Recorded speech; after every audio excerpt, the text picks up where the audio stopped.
KPBS On Demand is supported by Splatero, helping homeowners pay off debt by offering streamlined access to your home's equity with no additional monthly payments or new debt. Splatero provides a lump sum of payment in exchange for a share of your home's future value. Pre-qualification is available at splatero.com.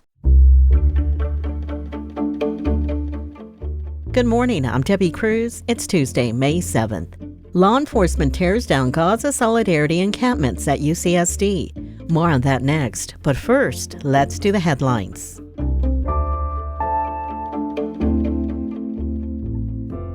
An update on the E. coli outbreak linked to organic walnut halves and pieces. 2 San Diegans who ate the walnuts from local stores have gotten sick, and 1 person locally has been hospitalized. The Gibson Farms walnuts were sold in bulk bins at natural food stores and locally owned grocery stores. Here, the walnuts were sold at Jimbo's Naturally and Forest Ranch, Carmel Valley, Carlsbad, and Escondido. At Lazy Acres Market in San Diego and Carlsbad, Ocean Beach Co-op, Fraser Farms Market in La Mesa, and Vista and Sun Organic Farm in San Marcos. The affected walnuts have expiration dates between May 21st, 2025 and June 7th, 2025. San Diegans can join the interview panel to select the next Citizens Law Enforcement Review Board Executive Officer. CLERB is an 11-member board that investigates citizen complaints against sheriff's deputies and probation officers. The executive officer is responsible for managing and directing the department, and also investigating in-custody deaths and serious injuries by law enforcement officers. The position became available after the last executive officer, Paul Parker, resigned in March. Following his resignation, Parker told the San Diego Union Tribune that CLERB being in an advisory role is an issue and that the policy recommendations it makes should not be ignored or optional. For the executive officer interview process, 1 county resident and 1 alternate will be randomly selected to represent each district at the CLERB meeting on May 28th.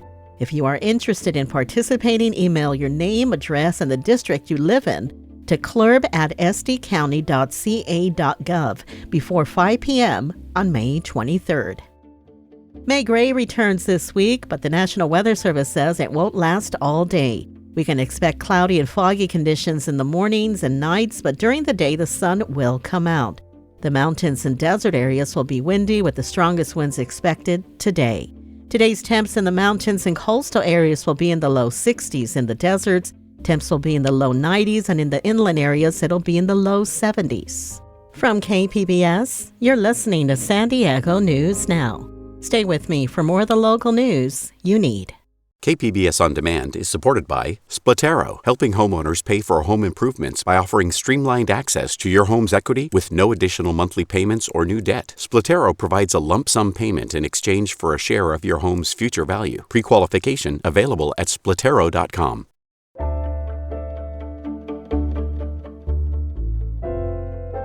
Police cleared out the Gaza Solidarity encampment at UCSD yesterday, making dozens of arrests. Education reporter M.G. Perez says that prompted another protest on campus. Some faculty, along with hundreds of students and community supporters, demonstrated across the campus after law enforcement tore down tents and cleared out all supplies and property that had been used by students occupying the space in support of Palestine.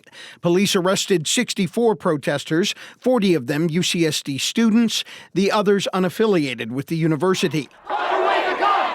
Those left behind pushed back, objecting to guns carried by officers and what they called a violation of their rights to free speech.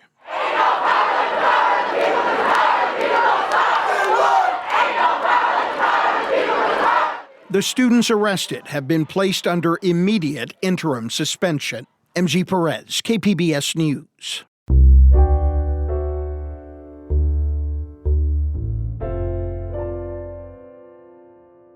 MTS is proposing a new trolley line.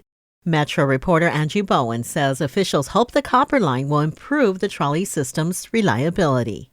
If you've ever been stuck waiting for a trolley on the green or orange line, there's a good chance that delay originated in Santee, where there's only one trolley track for both directions. It's a pinch point that can cause problems across the entire network. MTS's proposed fix is to end the orange and green lines at El Cajon. There, the new copper line would bridge the gap to Santee.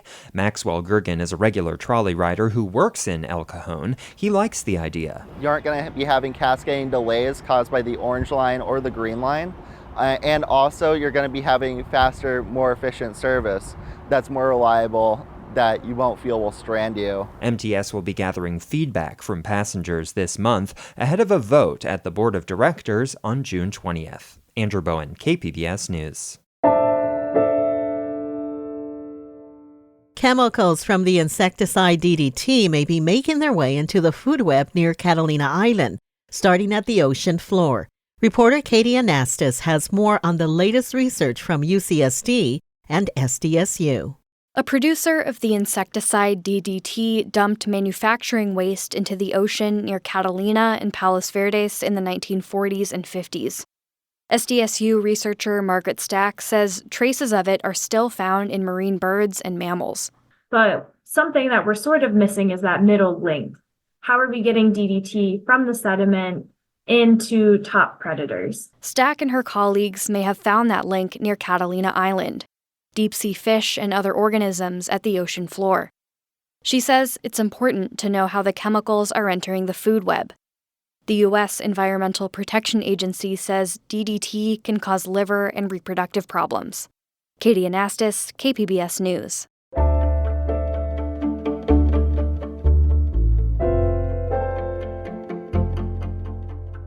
Music sees no age, race, or background, and the Museum of Making Music in Carlsbad opens its doors to anyone interested in the tools behind the tunes.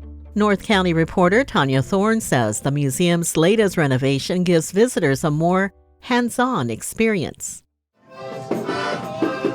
It's hard to keep your hands and your feet off the instruments in the new interactive areas at the Museum of Making Music in Carlsbad. But that's the point, to bring out everyone's inner musician.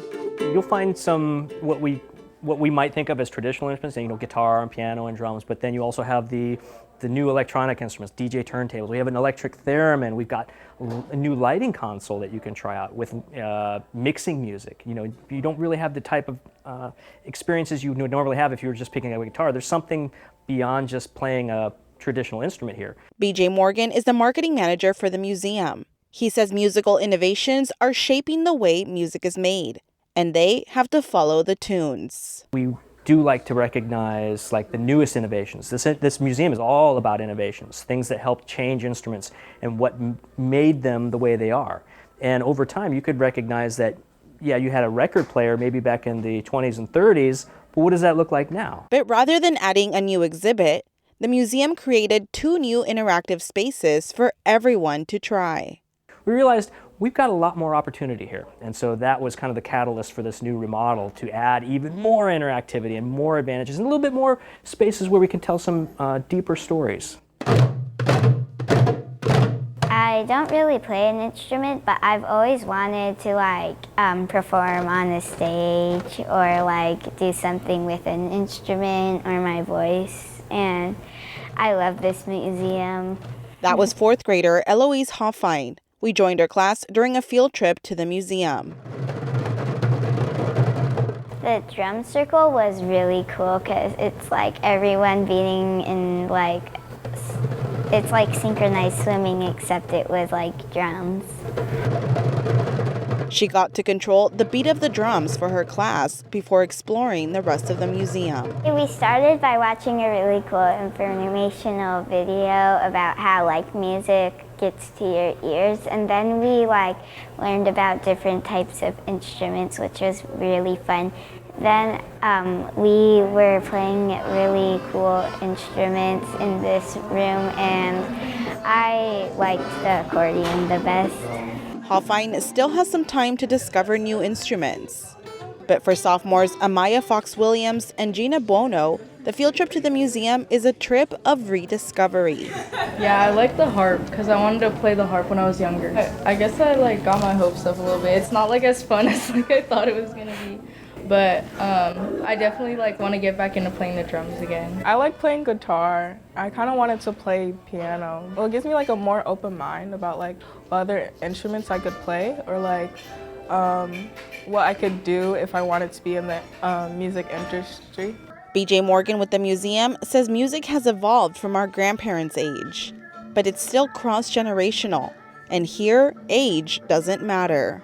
Every generation has something they do gravitate towards, but even in those generations, you still have a whole variety. And so our goal is to make sure we're trying to offer as much as we can, no matter what your interests are.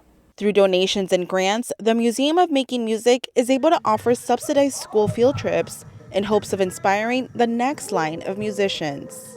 This is where you can come and find your place in making music. A lot of folks don't think that they have the ability to make music, but we really want to break down those barriers and make it more accessible to everyone. And learn where these instruments came from, and learn where, the possibilities exist.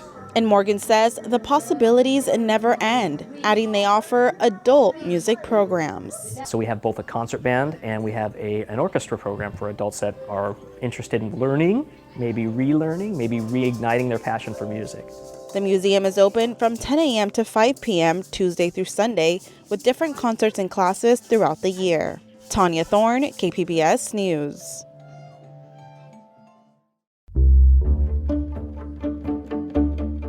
That's it for the podcast today.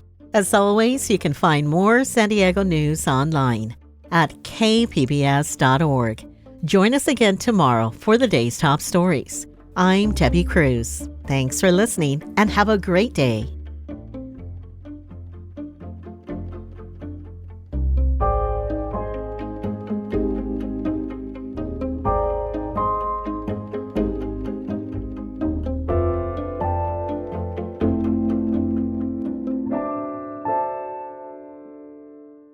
KPBS On Demand is supported by Splatero, helping homeowners pay off debt by offering streamlined access to your home's equity with no additional monthly payments or new debt. Splatero provides a lump sum of payment in exchange for a share of your home's future value. Pre-qualification is available at splatero.com.